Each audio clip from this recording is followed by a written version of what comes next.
Hello, happy Friday. Super excited to be here with you guys today. Today we are talking about the judgment that comes with failure. The judgment that comes with failure. And the reason why judgment and failure really goes together is because that is actually what causes us to have a harder time bouncing back, is the judgment that comes with failure. How often do you guys judge yourself after you failed at something? And that could be anything. It could be failing at business, and let's say you did a launch and you didn't have good numbers and you're judging yourself about it. Or let's say you decided to do a diet plan and you're judging yourself because you didn't consistently follow the diet plan and the meal plan thing that was given to you. Or let's say you and your relationship that you're in right now isn't too well and you're judging yourself because it's kind of like a failing relationship or has failed. How often do we judge ourselves in our business and in our lives? That causes us more pain. Because a lot of the times I think that we all go through things in life that causes us to kind of be like, damn, what the fuck was I thinking, right? But how quickly do you move past that? How quickly do you move past that decision that you made, whether it be wrong or right? How quickly do you move past that and get into the next phase or get into the next place of a new decision? How often and how quickly do you do it? The ability to bounce back from a failure is how quickly you can succeed at anything in life. How quickly you bounce back from a failure is how quickly you can succeed at anything in life and business.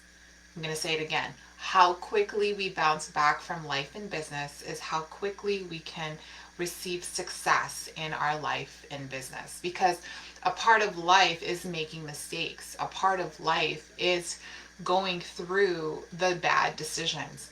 A part of life is learning the opposites of success, the opposites of failure. In order for you to know success, you need to have a level of failure along the way. And every entrepreneur, every successful entrepreneur, every successful marriage, even every successful, amazing relationship has gone through its levels of ups and downs. And the difference between relationships that last long are that they just don't give up. They just continue on and they just hope that things are going to get better in the future, and they make changes as they get older and get wiser and time passes, right? Same thing for your business. Where are you looking to give up because you are afraid that you're going to continue to make these decisions that are no longer profiting you? Where are you worried that you're going to do it again and again and again and again and nothing's going to change? Where are you in your business where you're going into programs, you're going into coaching programs, you're getting help from people with the thought process of, well, it's not going to work for me, so why really put my 1000% in it? Where are you guys carrying the judgment into these new phases in your new places of business or relationships? And that's why I say anytime you go into a new program, a new endeavor with a business coach, or even with like a friend or a collaboration, or let's say you're going into business with a person, what judgments are you carrying into these new endeavors that's going to take away from the true potential of what you could create? Same thing for relationships. If you're going into a relationship with judgment about it being bad, or, well, one day he's going to leave me, or one day something's going to happen, what are the things that you're saying to yourself when you go into these new relationships that are taking away from its truest potential of creating the kind of relationship you want with the person? You see how judgment really causes for more of the failure. Judgment actually is kind of like a boomerang effect. The more you judge yourself, the more you fail. If you fail and then you judge yourself, you're going to fail again. Fail and cut it. Snip it. Snip that judgment and move to the next place in life, whatever that looks like. If you feel like you need help with whatever it is that you need help with in that moment, go into it wholeheartedly, knowing that You have some learning under your belt that you've already learned. You have some wisdom under your belt, right? And that in that, you are telling people and you're telling yourself that, hey, I'm going to go in here with a fresh mind, with a sponge mind, with a mind that is going to take on whatever it is that I'm supposed to take on and really learn from that standpoint and not learn from a judgmental stand. Well, it's not going to work. It's not going to work, right? I've done this before. It's not going to work. Why would it work now? And that's a thought process. That's a belief that you get to relinquish and learn how to let go, because that's anything you believe, you guys, is going to be the effects of having whatever it is that you're trying to have. So for example, if you go into a new coaching program and your thought process is, well, I've done coaching programs in the past and I haven't seen success, so it's not going to work this time, just the way it didn't work last time. You might not be super aware of this thought process, but it's sitting dormant in your mind. I've done this before, it's not going to work again. It's not going to work again. And this thought process of it's not going to work again is going to reverberate in how you execute each strategy of the program. You see how mindset is so important when it comes to creating in your life and in your business. Same thing for relationships. You go into a relationship having these thought processes of, well, men are bad, right? Or men don't do what they say. These thought processes you're going to manifest in your life. Same thing for your business. It's hard for me to get clients. If you have these thought processes, it's going to continue to reverberate just like a boomerang. It's a reverberation of what you're speaking into the world. I had done a live on this yesterday about how do you speak life into your business or do you speak death into your business? It's hard for me to get clients. That's speaking death into your business. It's been such a challenging business to start. That is speaking death into your business. I'm always getting prospects that are not ready to buy. That is speaking death into your business. So the opposite of what you would want to say is, what would it take for me to have a successful business? You see how the energy is different.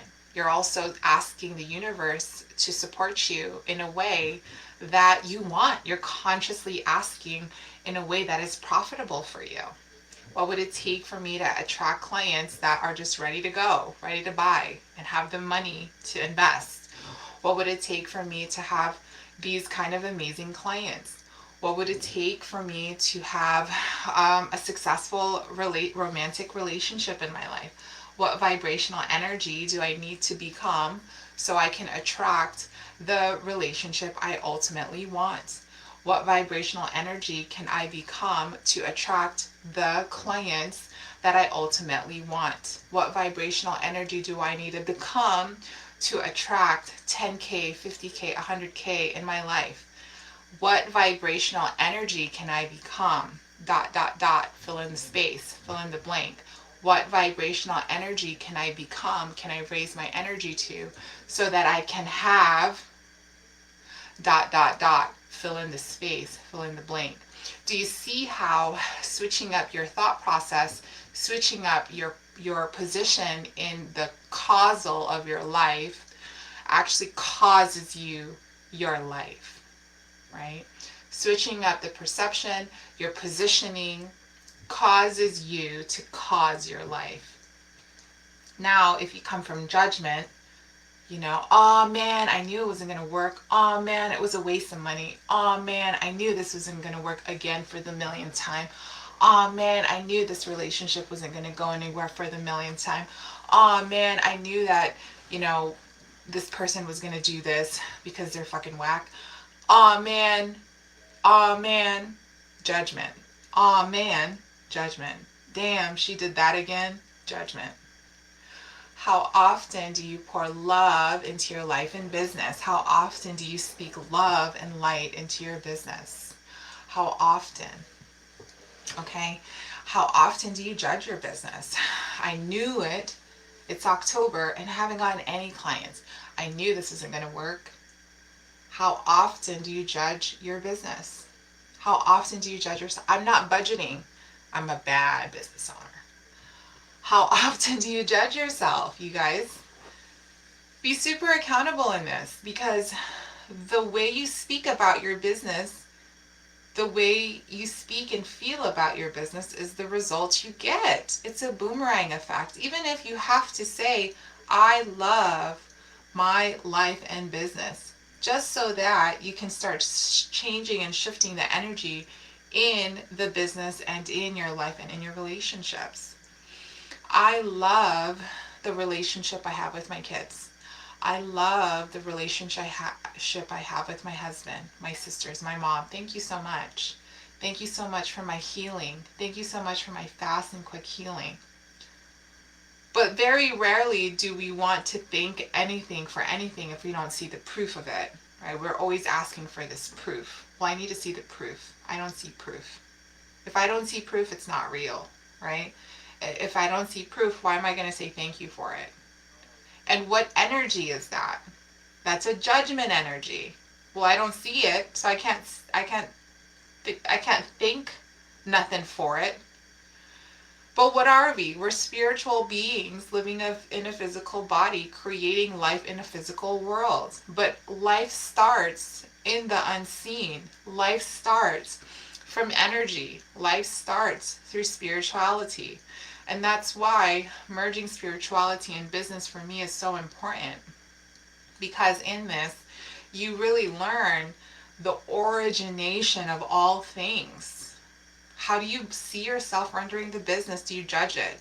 Do you think you're a fraud? Do you think you're fake? You're calling yourself this one thing out here. You are trying really hard, forceful try, forceful start, but all the while feeling like a complete fake because maybe you haven't done the work. Because maybe you're just doing the talk and you're not doing the healing. You're not being really vulnerable and honest with yourself. It shows up in how you do your business and how you are attracting clients or not. How often do you judge yourself when you make a mistake? How often do you judge yourself in your business? How often do you judge people outside of your business, your prospects, your clients? How often do you judge your family members, your mom, your sisters, your brothers, your uncles, your aunts? How often do you judge yourself? And in this real honest question is where you can really see and assess, what do I need to change? Well, instead of judgment, go with intuition. Intuitively, what is it that they're trying to convey to me? Intuitively, what do they need? I always like to ask myself, intuitively, what does this person need me to be right now for them? What vibrational energy can I become so that this person can reach some sort of breakthrough? What vibrational energy can I become so that this person can receive the healing that they need? Do you see how the switch in perception is everything? The switch in perception is everything. All right, you guys, that is my quick live for today. I hope you guys loved and enjoyed it. Let me know what you guys think. Also, if you guys are entrepreneurs, if you guys are looking to grow your business spiritually, profitably, I am your spiritual business coach. Book a call with me. My link is below, somewhere around in the comments or in the description or in the link in my bio. Have an amazing weekend. Please stay safe, you guys. I know it's Halloween, and I know you guys are going to do costumes. Please make sure you guys are still practicing safe hygiene. And I will talk to you guys next week. Have an amazing weekend. Mwah. I don't know which one to turn off. Facebook. Adios.